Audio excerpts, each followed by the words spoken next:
Hello लोगोफोर, नोंथांमोनखौ आरोबाव आंनि बे गुबुन मोनसे गोदान भिडिअ बरायहरबावबाय। आसा खालामो नोंथांमोना भिडिअखौ मोजां मोनगोन होननानै। स' लोगोफोर, बर'नि फैनो गोनां गोबां आबुं सावथुन आरो बर' एलबामफोरनि बागै मोनथिबाय थानो थाखाय नोंथांमोनहा गिबियावनो आंनि गोदान चेनेलखौ साबस्क्राइब खालामना खाथियाव थानाय बेलनि आइकनखौ अल प्रेस खालामना लाबानो जाबाय, जाहाथे आंनि गोदान भिडिअनि नटिफिकेशनफोरा नोंथांमोननि सेराव थाबैनो सौहैयो।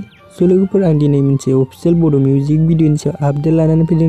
नोंथांमोना मिन्थिखाबाय जानांगौ टाइटेल एबा थाम्बनेइलाव नायनानै दिनै आं मानसे आपडेट लानानै फैदों। स' नोंथांमोन भिडिअफोरा गोरोन्थिफोर जालांब्ला नोंथांमोना गिबियावनो निमाहा होग्रोना लाबानो जाबाय। स' लोगोफोर, बे अफिसियेल मिउजिक भिडिअखौ एनारसाइन प्रडाक्शन चेनेलाव आपल'ड खालामदों आरो लोगोफोर, बे अफिसियेल मिउजिक भिडिअनि टाइटेलानो जाहैबाय सिम्पोल।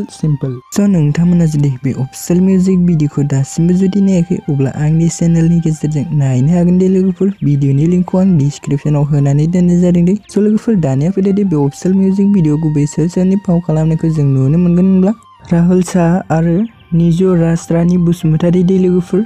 आरो लोगोफोर, बिसोरजों लोगोसे बेयाव गोबां फाव खालामनायखौबो जों नुनो मोनबावदोंमोन दे। स' लोगोफोर, आं बिथांमोननि नामखौ मख'लायला दे। एक्चुअली लोगोफोर, बे अफिसियेल मिउजिक भिडिअनि डिरेक्शन एन्ड सिनेमेट'ग्राफिखौ खालामदों राहुल आरो लोगोफोर लिरिक्स एन्ड टिउनखौ खालामदों नयन बरगयारी।